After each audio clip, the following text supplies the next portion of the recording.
Okay, ladies and gentlemen, good morning and welcome. Okay, I know that there are no actual students here in my basement, so just go ahead and please bear with me. Before we start, as we start, I want to start with a kind of a warm-up question. Okay, think about this first by yourself, and then you'll eventually turn to the people around you. You'll talk about it. But the warm-up question for today is essentially why do we count things? Think about that. Why is it valuable to count things? Why is it necessary to count things? What good does it do us to count things? Okay, so take a minute or two and just think about that individually by yourself. Turn that over in your head and try to come up with something. Okay, by yourself right now. Now again, if I had students, I'd give some thinking time right now. But once you've thought about that alone by yourself, turn to the person sitting next to you or the people at your table, and try to come up with an answer. What do you got? Why? What's the point? What's the good? Why do we count things? Again, I take 5 or so minutes here, let the kids talk. Here's some answers. Here's some responses. But in my basement, no students. Okay, so those are all excellent responses that you guys have come up with. So keep that in mind about counting things and labeling things as we kind of go through the lesson today. Okay, as we go through our grammar point and our grammar lesson today. And today actually we're going to do something a little bit differently. Usually what we do is I'll give the lesson up here. I'll tell you what the rule is. We'll talk about it. We'll do some examples. Today we're going to do it a little bit backwards. Okay, I'm going to give you the examples. Right, we're going to look at some of the pieces that, we're going to look at some of the pieces that kind of explain the rule, that go over the rule, and basically what I want you to do by the end of this lesson is to have kind of figured out the rule. Right, we'll look at the examples. We'll put a bunch of examples up here on our makeshift board, and I want you to try to figure out the rule. Okay. You're an investigator, you're a detective, and your job today is to figure out the rule. Okay? Cool. So let's go ahead and get started. So the first thing I'm going to do, all right, and again, bear with me as I don't have a whiteboard here in my basement. But I'm going to put a bunch of words up here on the board. Okay? The words that we're going to go through. Okay, let's start with these ones over here. On my right for you.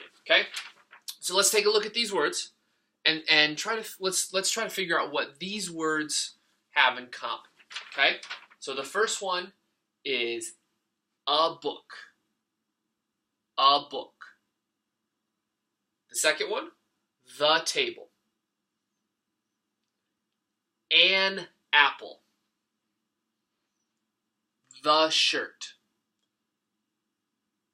A phone, and the chair. Okay? So now imagine all of these are written up on the board. A book, the table, an apple, the shirt, a phone, the chair. Okay? So take a second. Think about what all of these words might have in common. Okay? What do all these words have in common? Take 30 seconds right now and just think by yourself. Okay? Again, we'll give about 30 seconds thinking time. Allow students to think for themselves. Sit quietly. Turn this over. Okay, once those 30 seconds are up, turn to the person sitting next to you. Okay?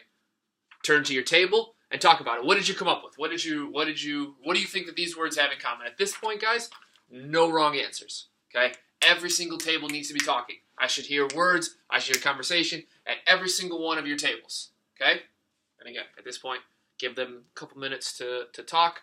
I would definitely circulate, sit down at tables, make sure the kids are talking to each other, trying to figure out something that these words have in common. Okay? All right, so what do we come up with? What do these words have in common? What are some things that you came up with? They are all nouns. Yep, that's a good one. Okay? What else?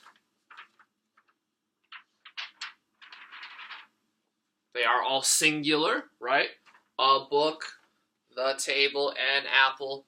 Okay, and remember, think about our warm-up question today about why we count things. Okay, keep that in mind as we go through. All right, they're nouns, they're singular. Okay, that's good. That's a wonderful start.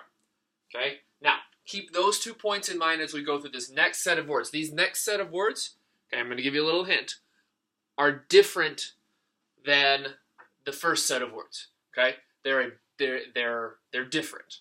Okay, and it's going to be our job to figure out kind of what the difference is between that first set, between a book, the table, an apple, the shirt, a phone, and the chair. Okay, this next set of words is different than that. Okay, now again, imagine that I'm writing this all over my whiteboard here, and not just my basement wall. Okay, the next set of words, we've got butter, bread, coffee, rain, luggage, and traffic. Okay, I'll read them again. Butter, bread, coffee, rain, luggage, and traffic. All of those words have something in common as well. And it's different than that first set of words. So again, take 30 seconds right now. Think by yourself on your own. What do these words have in common? Okay, 30 seconds. Go. Again, I'd wait 30 seconds. Now, turn to the person sitting next to you or turn to the people at your table and come up with something that these words all have in common. Okay? Again, give them some time to talk. Walk around, sit at tables, make sure the kids are talking.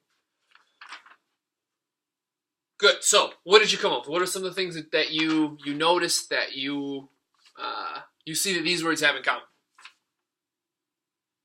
Good. So you said there's no little word in front of it. What's that word called? What's that word called?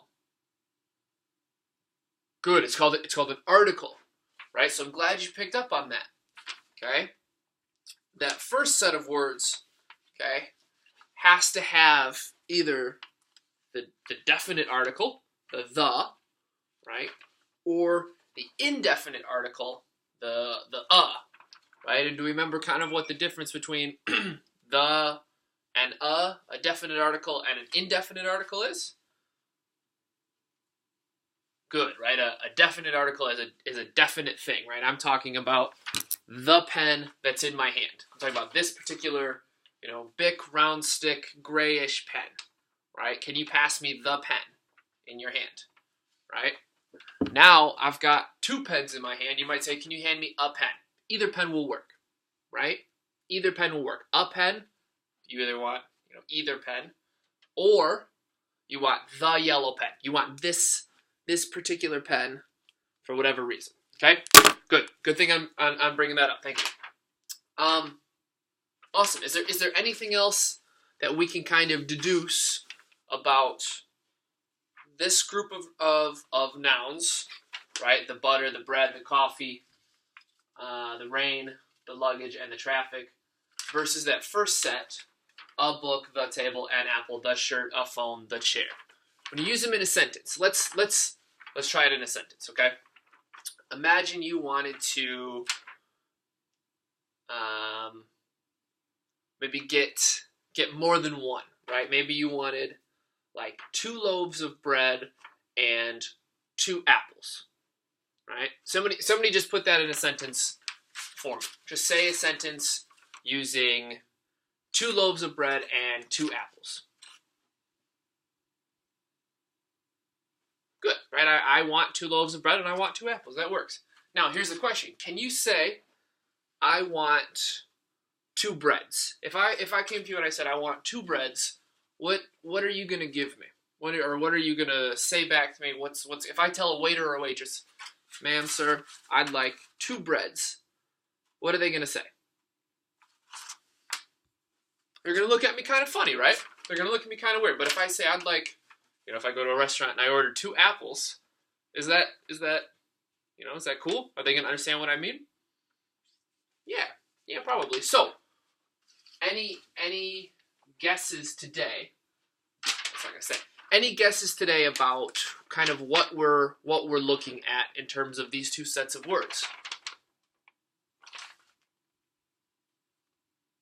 So basically what we're looking at is count nouns, okay? These: a book, the table, an apple, the shirt, a phone, the chair. Count nouns are nouns that can be counted, right? Count nouns are nouns that we can say, okay, there's 3 books sitting on that table over there, okay? There's 2 apples on the kitchen table upstairs, right? I've got 2 shirts that need to go through the washer sitting on my bedroom floor, right? Make sense? Count nouns are nouns that can be counted, right? Count nouns are nouns that you can look at and you can determine the number that are there, and when you use them in a sentence, they can be attached to a certain number, right? On the other hand, what we call non-count nouns, right, are nouns that can't be counted, right? That are not countable persons, places, or things. It's generally things at this point, right? Like, I wouldn't say I'd like 2 butters, right? That doesn't sound right. I don't want 2 butters, okay? I wouldn't say I'd like 2 coffees, although people do say that, right? It's incorrect, okay? You would say I'd like 2 cups of coffee, okay? You wouldn't say that there's 10 rains outside, okay? So we've got 2 main types of nouns: count nouns and non-count nouns that kind of do different things in English, okay? Tomorrow we'll look at many versus much in terms of these 2 nouns. But are there any general questions right now about count nouns and non-count nouns that we need to go over?